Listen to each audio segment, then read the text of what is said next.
So Zack Snyder is at it again. Let's talk about it on the other side of the intro.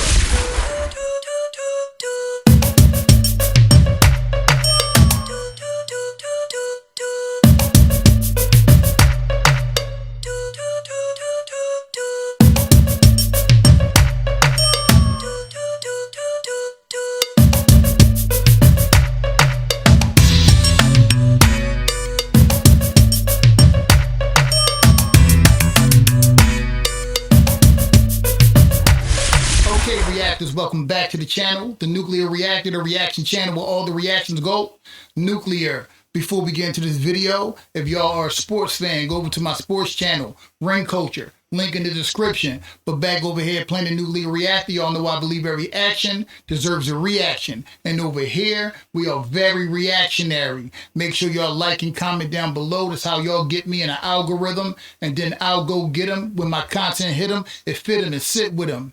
Subscribe and hit the bell notification so y'all can be notified every time I upload, and I upload a lot. Don't forget to hype my page and share my content so we can grow this Nuclear Reactor family over here. So today we're going to be getting into an article about Zack Snyder posting yet another image from his DCEU projects.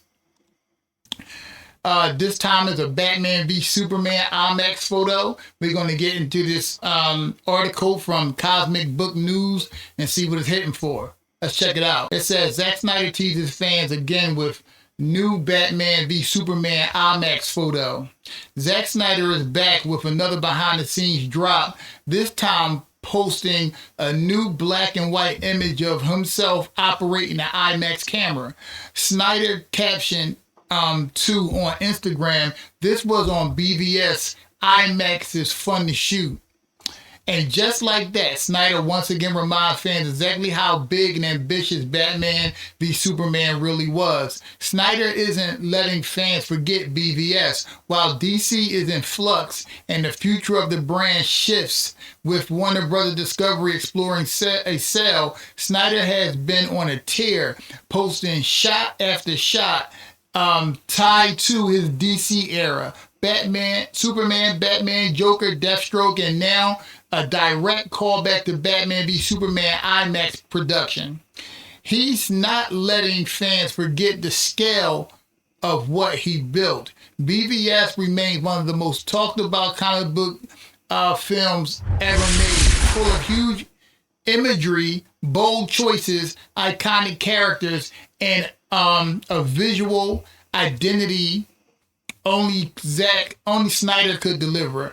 And Snyder dropping this photo right now feels intentional again. Another perfectly timed Snyder post. The timing comes as fans' interest in the Snyderverse surges again, with Netflix exploring a bid for WBD and Snyder releasing new DC content daily. Each post adds momentum, and each post feels like a reminder of the era that connected with millions of fans worldwide. Snyder's IMAX callback sends a message. His films weren't just superhero movies, they were cinematic events.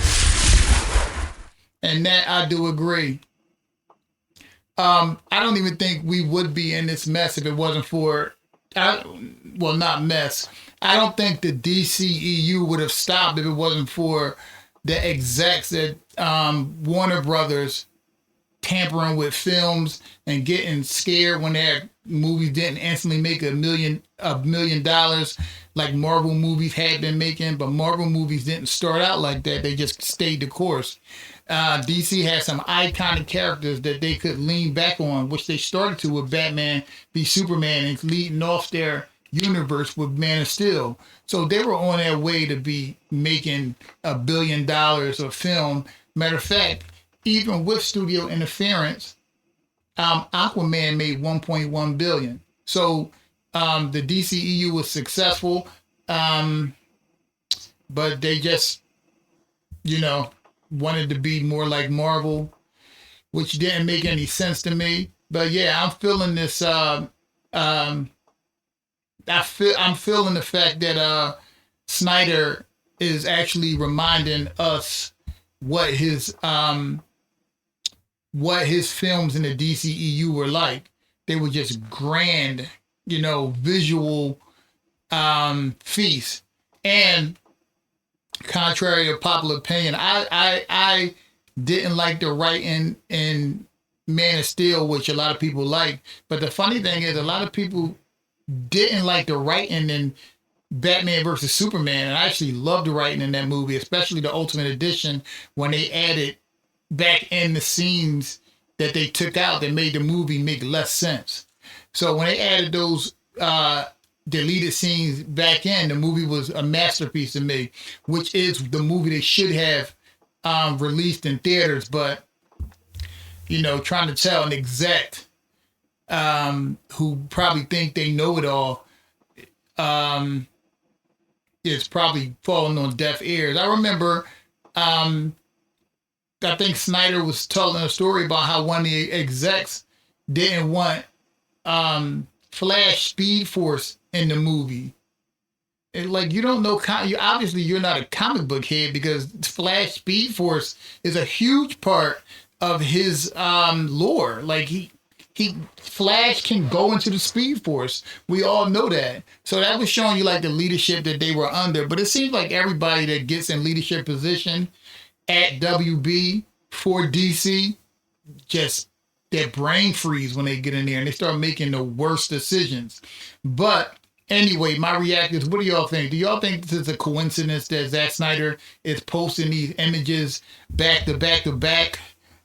Is he just reliving the good old days on a set that he loved? I'm inclined to believe that Zack Snyder knows something about Netflix, and that he believes that they're going to bring WBD acquisition home, and he'll be able to finish his movies in the DCEU. Now, I'm hoping if they restore the DCEU, they bring back all the directors that was in the DCEU, so we can get the Wonder Woman 3, we can get the Air cut of Suicide Squad, you know what I'm saying? Then we can get James Wan with the Aquaman 3. That's what I hope. No telling if it's going to happen, but either way, it's all good.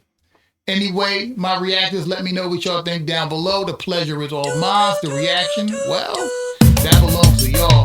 I love y'all. Peace.